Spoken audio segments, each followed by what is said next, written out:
بسم اللہ الرحمن الرحیم الحمد للہ رب العالمین والصلاة والسلام علی اشرف الانبیاء وسید المرسلین اما بعد رب اشرح لی صدری ویسر لی امری واحلل عقدۃ من لسانی یفقہوا قولی ربنا زدنا علما اللہم فقہنا فی الدین۔ آج ہم انشاءاللہ آسان لسان القرآن کا 27واں سیشن اس کو انشاءاللہ شروع کریں گے، اور آج کے اس سیشن کا جو موضوع ہے بڑا ہی اہم موضوع ہے۔ قرآن کریم میں بھی بارہا آپ کو جو سوالیہ انداز ہے جملوں کے اندر وہ ملے گا، اور اگر ایک مومن اپنی زندگی کا وہ جائزہ لے تو اس دنیا میں آنے سے پہلے بھی اللہ رب العزت نے ہم سب سے ایک سوال کیا تھا، الستو بربکم، کہ میں کیا تم سب کا رب نہیں ہوں؟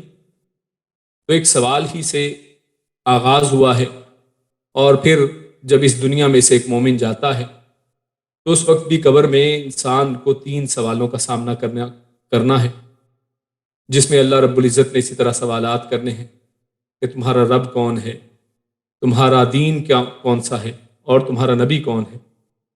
تو لہٰذا سوالات سے انسان کا واسطہ پڑتا رہتا ہے۔ تو آج کا ہمارا یہ جو موضوع ہے اس اعتبار سے بڑا ہی اہم ہے۔ تو آج ہم انشاءاللہ جملہ اسمیہ میں ان کو سوالیہ جملہ کیسے بنایا جاتا ہے، کسی ایک عام سادہ جملہ اسمیہ کو یہ سیکھیں گے۔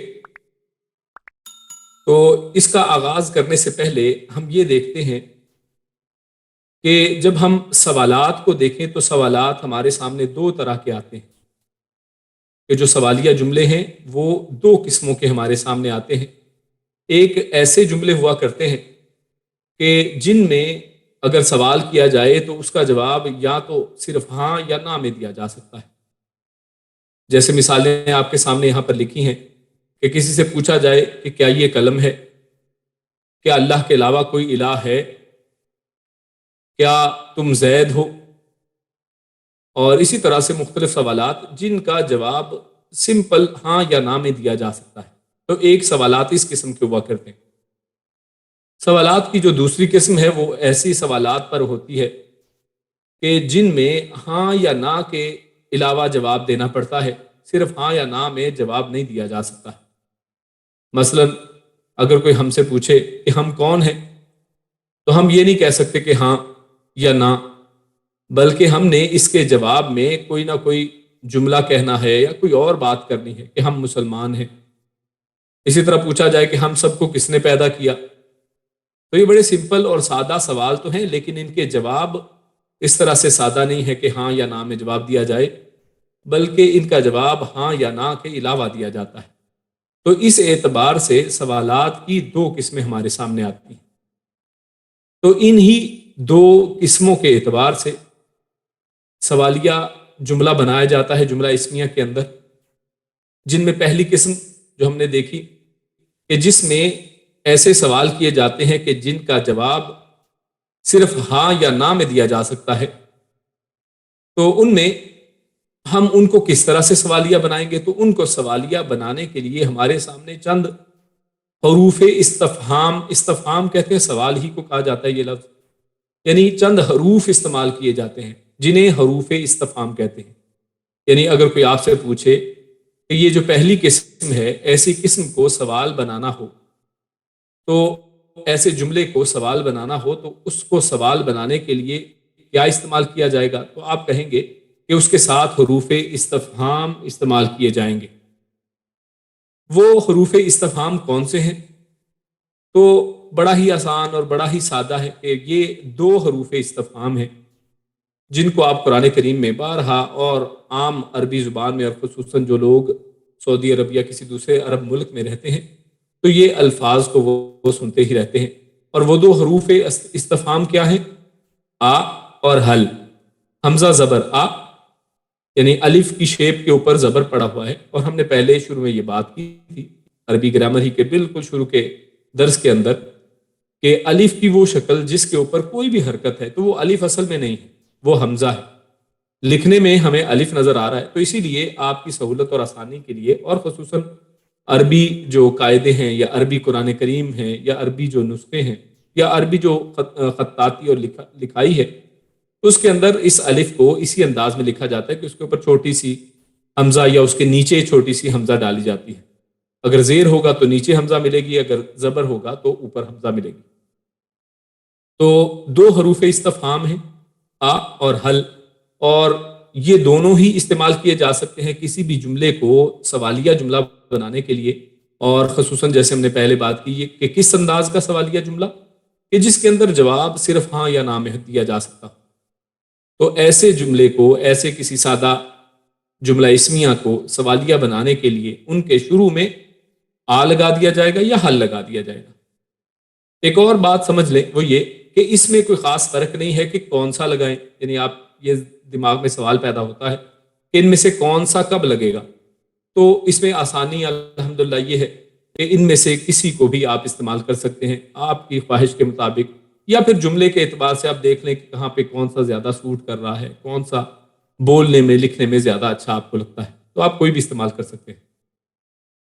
دوسری جو قسم ہے، دوسرا یعنی سوالیہ جملے کی جو دوسری قسم تھی وہ کیا تھی کہ جس کا جواب ہاں یا نہ میں نہیں دیا جا سکتا ہے. جیسے ہم نے بات کی تھی کہ ہم کون ہیں، اب اس کا جواب ہاں نہ میں نہیں دے سکتے، بلکہ بتانا پڑے گا کہ ہم مسلمان ہیں، ہم پاکستانی ہیں، ہم انڈین ہیں، ہم سعودی ہیں، یا کچھ بھی، ہم انسان ہیں. اب کوئی بھی سوال کا جواب ایک جملے کے انداز میں یعنی ہاں نہ کے علاوہ دیں گے. تو اس طرح کے سوالیہ جملے بنانے کے لیے جو الفاظ استعمال ہوتے ہیں ان کو ہم کہتے ہیں اسماء استفہام. پہلی قسم کے جملے بنانے کے لیے جو ہم نے دو الفاظ استعمال کیے ان کو کیا کہیں گے؟ حروف استفہام. جبکہ دوسری قسم کا سوالیہ اگر کوئی جملہ بنانا ہے تو اس کے لیے جو اسماء استعمال ہوں گے، یعنی وہاں پہ حروف استعمال نہیں ہوں گے بلکہ اسماء ہوں گے، اور آگے اس کی تفصیل انشاءاللہ دیکھیں گے، وہ اسماء استفہام کہلاتے ہیں. اور آج ہم انشاءاللہ صرف حروف استفہام ہی کو دیکھیں گے وقت کے مطابق. تو حروف استفہام جیسے میں نے پہلے بتا دیا آپ کے سامنے دو ہیں، آ اور حل، اور انہی کی مدد سے آپ یا کوئی بھی شخص کسی جملے کو جملہ اسمیہ بنا سکتا ہے. اب اس کی چند مثالیں سمجھنے کے لیے اور اس کو اچھی طرح سے انڈرسٹینڈ کرنے کے لیے وہ دیکھ لیتے ہیں کہ پہلی قسم کے جملے کس طرح سے بنائے جا سکتے ہیں. تو آپ کے سامنے ایک مثال ہے اور ایک سادہ جملہ اسمیہ ہے کہ یہ قلم ہے. تو ہم اس کی عربک پہلے بنائیں گے. تو یہ قلم ہے کہ کیا عربی ہوگی؟ یہ ایک اسم اشارہ ہے. تو قلم کے لیے جو اسم اشارہ استعمال ہوا ہے وہ واحد مذکر، کیونکہ قلم ایک قلم ہے. تو ھذا قلم، یہ آپ چیزیں پہلے پڑھ آئے ہیں تو اس کو ریپیٹ کرنے کی ضرورت نہیں ہے. تو یہ قلم ہے، اس کی عربک ہمارے سامنے آ گئی، ھذا قلم. اور یہی انداز آسان ہے شروع میں سیکھنے کے لیے کہ کوئی بھی اگر جملہ آپ نے اس کو نفی بنانا ہے، سوالیہ بنانا ہے، یا کچھ بھی اس کو کرنا ہے تو پہلے اس کا اصل سادہ جملہ بنا لیں. یعنی ہم نے اصل میں کرنا تھا کہ کیا یہ قلم ہے، تو یہ کرنے سے پہلے ہم نے یہ قلم ہے اس کا جملہ بنا لیا، ھذا قلم، یہ قلم ہے. اور اب ہم اسی جملے کو جو ھذا قلم ہے یا پھر یہ قلم ہے، اس کو اگر سوال کے طور پہ پیش کرنا چاہیں تو کیا کہیں گے؟ کیا یہ قلم ہے؟ یعنی آپ کے ہاتھ میں قلم ہو اور آپ طالب علموں سے، دوسرے لوگوں سے پوچھیں کہ کیا یہ قلم ہے، تو یہ دیکھیے یہ ایسا جملہ ہے کہ جس کا جواب ہاں یا نہ میں بڑی آسانی سے دیا جا سکتا ہے کہ قلم ہے یا پھر قلم نہیں ہے، ہاں یا نہ اس میں جواب دیا جا سکتا ہے. تو ہم نے اس کو پہلے اردو میں کیا یہ قلم ہے اس طرح سے جملہ بنا لیا. اور اب ھذا قلم کے شروع میں ہم کیا لگائیں گے؟ بہت ہی سمپل ہے، چاہے آ لگا دیں چاہے حل لگا دیں، کسی بھی طریقے سے اس کو بنا سکتے ہیں. ہم دونوں ہی طریقے سے آپ کے سامنے رکھ دیتے ہیں کہ ہم کہیں گے اھذا قلم، یا پھر ہم کہہ سکتے ہیں هل ھذا قلم، کہ کیا یہ قلم ہے. تو اس انداز میں یہ بڑے ہی آسان ہے، شروع میں صرف آ اور حل لگائیں گے، اور آ اور حل کے لگانے سے یہ جملہ یعنی استفہامیہ یا جملہ سوالیہ جملہ بن گیا. اسی طرح ایک اور ایگزامپل لیتے ہیں کہ تم مسلم ہو، تم مسلمان ہو جس کو کہہ سکتے ہیں. تو عربی اس کی کیا ہوگی؟ انت مسلم. تو یہاں پر ہم نے ضمیر کا استعمال کیا ہے کہ تم مسلم ہو. حاضر کے لیے ضمیر انتا کی استعمال کی جاتی، انتا مسلم، تم مسلمان ہو. تو اب سوال یہی کرنا پڑے تو ہم کیا کہیں گے؟ کیا تم مسلم ہو؟ کسی سے پوچھنا ہو کہ کیا تم مسلم ہو، تو ہم کیا کریں گے؟ انتا مسلم، یہ جو ہم نے پہلے ایک سادہ جملہ بنایا ہے اس کے شروع میں آ یا پھر حل کوئی بھی چیز لگا سکتے ہیں. یعنی ان دونوں میں سے کوئی بھی ایک چیز آپ استعمال کر سکتے ہیں. آپ کہہ سکتے ہیں انت مسلم، کیا آپ مسلمان ہیں، یا پھر حل انت مسلم، کیا آپ مسلمان ہیں. اور آپ اکثر عربی میں دیکھیں گے کہ زیادہ تر یہ استعمال ہوتا ہے، یہ یعنی استعمال میں، بولنے میں ذرا زیادہ آسان محسوس ہوتا ہے. جیسے ہم انہی جملوں کو دوبارہ دہرائیں تو ہم کہیں احاذا قلم انت مسلم، تو یہ زیادہ آسان لگ رہا ہے. حل انت مسلم، حل ھذا قلم، بالکل درست ہے. لیکن تھوڑا سا بولنے میں اور فریکوینٹ، یعنی آپ کا زبان کو، یعنی اس کے اندر جو ایک نرمی ہوتی ہے اور زبان کا ایک چلاؤ ہوتا ہے، اس کے اندر ایک فرق تھوڑا سا پڑتا ہے. خیر، لیکن دونوں میں سے کسی کو بھی استعمال کیا جا سکتا ہے. اب تیسری مثال ایک اور لے لیتے ہیں. وہ فرحان ہے، ہوا فرحان. تو یہاں پر ہم نے ایک جملہ لے لیا کہ وہ فرحان ہے. تو یہاں پر فرحان آپ نے نوٹ کیا ہوگا کہ اینڈ پہ نن کیوں نہیں ہے، جیسے قلم مسلم فرحان. تو ہم نے یہ شروع میں بات یہ پڑھی تھی اعراب جب پڑھ رہے تھے کہ اس میں جو الف نون کے اوپر مردوں کے نام جو ختم ہوتے ہیں تو ان کے اندر بھی ہم 2 حرکات استعمال نہیں کرتے. تو ہوا فرحان. تو اس کو خیر ہم جملہ اس میں اب سوالیہ بنانا چاہیں تو کیا کریں گے؟ کیا وہ فرحان ہے یہ کہنا چاہیں، کیا کریں گے؟ شروع میں الف زبر یا پھر حل لگا دیں گے. ہوا فرحان، ہوا فرحان، کیا وہ فرحان ہے. حل ہوا فرحان، کیا وہ فرحان ہے.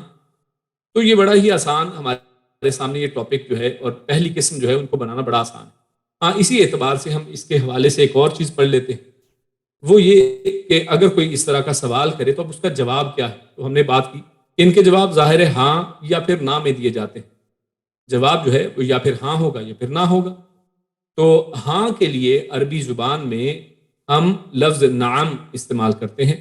ہاں کے لیے کیا کہیں گے؟ نعم. ہاں، یعنی اگر کوئی پوچھے اہوا فرحان، کیا وہ فرحان ہے، یعنی دور فرحان نظر آ رہا ہے، آپ اس کے بارے میں پوچھ رہے ہیں کہ کیا وہ فرحان ہے. تو اگر وہ فرحان ہی ہے تو آپ کیا کہیں گے؟ نعم، کہ وہ فرحان ہے. اور بعض اوقات یا پھر اس انداز میں بھی جواب دیا جا سکتا ہے کہ نام کہنے کے بعد ہوا فرحان بھی کہہ دیں کہ ہاں وہ فرحان ہے. تو وہ فرحان ہے بنانا ہم نے شروع میں سیکھ لیا ہے کہ ہوا فرحان، تو ہم کہیں گے نام ہوا فرحان. یا پھر اگر ہم نا میں جواب دینا چاہیں تو کیا کہیں گے؟ لا، کہ وہ فرحان نہیں ہے. سمپل لا کہہ دیں گے، پھر بھی کام بن گیا. اگر مزید ساتھ بتانا چاہیں تو وہ بھی آپ کی مرضی ہے، وہ زبان کے اعتبار سے آپ جیسا استعمال کرنا چاہیں. آپ کہہ سکتے ہیں کہ لا ہوا زیدن، کہ وہ فرحان نہیں ہے، وہ زید ہے. آپ کہنا چاہتے ہیں تو کیا کہیں گے؟ لا ہوا زیدن. اسی طرح کوئی پوچھے کہ کسی شخص کو، کسی کافر کو کوئی شخص پوچھتا ہے انت مسلم، اور وہ کہنا چاہے کہ نہیں میں مسلمان نہیں ہوں، تو کیا کہے گا؟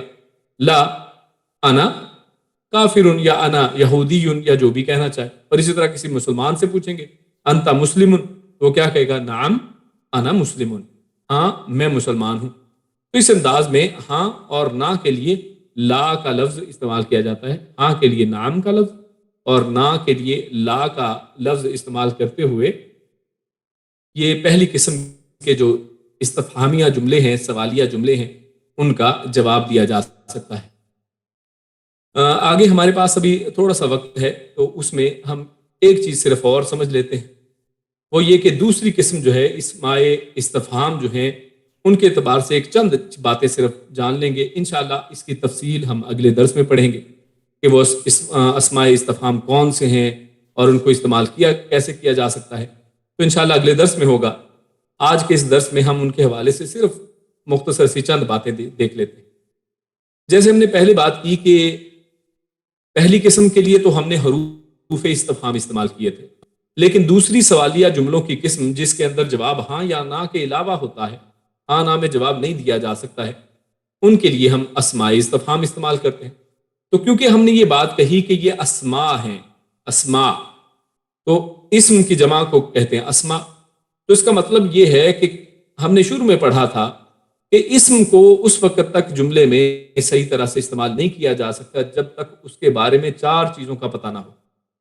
تو لہٰذا کیونکہ یہ اسماء استفہام ہے تو ہم پہلے ہی ان کے بارے میں اگلے انشاءاللہ درس میں پڑھیں گے کہ وہ کون سے ہیں، لیکن ان کے بارے میں کچھ معلومات ہم آج ہی لے لیتے ہیں. وہ یہ کہ ان کی وہ جو چاروں جو اس کی خصوصیات ہیں وہ کون سی ہیں. 4 باتوں کا جو علم ہونا ضروری ہے کسی بھی اسم کو استعمال کرنے سے پہلے، آج وہ ہم جان لیتے ہیں. تو سب سے پہلی چیز، یعنی وہ 4 چیزیں کون سی ہوا کرتی ہیں؟ وسعت،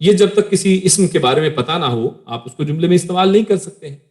تو کیونکہ اب یہ اسماء ہیں اور یہ جملہ اسمیہ میں آئیں گے. ہاں ایک اور دوسرا فرق یہ ہے کہ یہ جب اسماء استفہام کسی جملہ اسمیہ میں استعمال ہوں گے تو یہ حرف کی طرح اس کے صرف شروع میں لگا دینے سے نہیں آئیں گے، بلکہ یہ اس جملے کا حصہ بن جائیں گے کیونکہ یہ اسماء ہیں، اور اسی وجہ سے اس کے بارے میں یہ چاروں چیزوں کا پتہ ہونا ضروری ہے. تو وسعت کے اعتبار سے جان لیجئے کہ یہ سارے اسماء استفہام یہ نکرہ ہوا کرتے ہیں. تو اسماء استفہام جو ہیں وہ کیا ہوں گے؟ وہ نکرہ ہوں گے، یہ کوئی بھی معرفہ نہیں ہوا کرتے. اسی طرح ان کی اعرابی حالت کی اگر بات کریں تو ان میں سے زیادہ تر اور اکثر جو ہیں وہ مبنی ہیں. اکثر جو اسماء استفہام ہیں وہ کون سے ہیں؟ وہ مبنی ہیں. اور مبنی صرف آپ کو دہرائی کے لیے وہ یہ کہ مبنی کسے کہتے ہیں کہ جو تینوں اعرابی حالتوں میں اپنی حالت ایک ہی رکھتا ہے، اس کی حالت چینج نہیں ہوتی ہے، تو اس کو مبنی کہتے ہیں. جیسے ہم نے موسیٰ نام پڑھا تھا تو موسیٰ موسیٰ موسیٰ تو ایک ہی جیسا پڑھا تھا. تو اسی طرح یہ جب اسماء استفہام ہم پڑھیں گے تو یہ اپنی حالتیں بدلیں گے نہیں اعرابی حالتوں کو، بلکہ اپنی اعرابی حالتوں کو برقرار رکھیں گے، ایک ہی جیسی ان کی اعرابی حالتیں رہیں گی. تو یہ ہمارے لیے بڑی آسانی ہو گئی کہ اعرابی حالت کے اوپر غور و فکر کرنے کی کوئی ضرورت نہیں ہے. سمپل بات جو یاد رکھنی ہے وہ یہ کہ وسعت اس کی کیا ہوگی؟ نکرہ، یعنی وہ نکرہ یا معرفہ میں سے صرف نکرہ ہی ہو سکتا ہے.